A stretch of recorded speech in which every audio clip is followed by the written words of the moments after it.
blonde and timid and quiet, as her sister was dark and bold and noisy, loved the chase, and delighted in watching the rebuilding as much as the young Marquis. Over the trees of the Holm Wood, Hester could see the chimneys of the Dower House. An even deeper scowl marred her features. "The pests are going to London for another season," she said. "Oh, the Bentleys," said Betty. "How old is Fanny now?" 28, and still unwed. Frederica's 23, answered Hester. They wanted to use the Westerby townhouse, but I said we needed it for ourselves, and that instead they could have old Lady Comfrey's place in Huggett Square. Lady Harriet Comfrey had been Lady Jane's godmother, and had left Jane her house and her considerable fortune, which Hester and Betty had in turn inherited, along with the Westerby and Welbourne fortunes, although most of it would go to the present Marquis on his 21st birthday. "They sourly accepted," continued Hester, "because those two would rather die than spend a penny of their own. I would throw them out, you know, but Mother always said they weren't so bad and made me promise to look after them. But I tell you this," she lowered her voice and leaned toward Betty, "I often wonder if they had anything to do with the deaths of Jane and Charles. You remember, too, that little Simon was supposed to be along with them that day." Betty put her hands up to her face and stared at her sister in horror. "How could you think of such a thing?" she asked. "Easily and often," said Hester. "Charles could drive to an inch.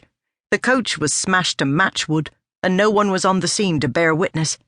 But every time I see that Bentley woman, i' faith, I cannot help wondering."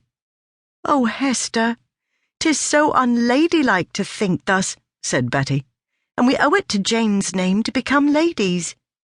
"You are a lady, Betty," grinned Hester, "but not I. I am too much like Mother." Betty gave a reluctant smile, for indeed Hester did look very much like their late mother, with her tall, thin body, her flashing eyes, and her sharp movements. Hester was 21, and Betty 19.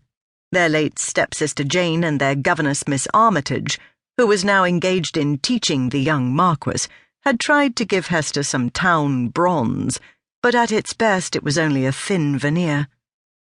"Why don't we go to town for a season?" cried Hester, beginning to pace up and down. "Think on't. We can go to all the balls and parties. I ain't much, but you could get yourself a duke, Betty, you're that pretty." "We cannot go," exclaimed Betty. "We have no one to chaperone us." "We're rich heiresses," said Hester stoutly, "and Bella will chaperone us." "Bella? But she's old and rambles so. And besides, she is only the maid." "Jane considered Bella chaperone enough for that, she told me, and what was good enough for Jane should be good enough for us. Oh, do let's go, Betty, if only to put a spoke in the wheel of that there Fanny Bentley." "But what of Simon?" "He'll love it. We can take him to see the animals on Exeter Change, and to the waxworks at Madame Tussaud's, and so many places." Betty sighed in resignation. She realized Hester's mind was made up, and that nothing she, Betty, could say would change it. But as the door opened and the stout figure of the maid, Bella, came bustling in, leading Simon by the hand, Betty made a bid to find an ally. "Bella," she cried, "Hester wants us to go to London for the season." "Odd so?" said the maid.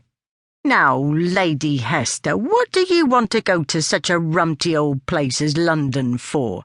Think of the bad effect on my little lord." Then Betty spoiled it all by adding with a laugh, "And Hester wanted you to be our chaperone, Bella. Imagine how exhausting. All those routs and balls and parties." A reminiscent gleam crossed Bella's eyes, and she dropped Simon's chubby hand. "Well, now," she said, "that do bring to mind the times I went with Lady Jane. Ah, the jewels and the dresses, and Lady Jane like the fairy she was." In silence, the three women looked at little Simon, who so resembled his late mother,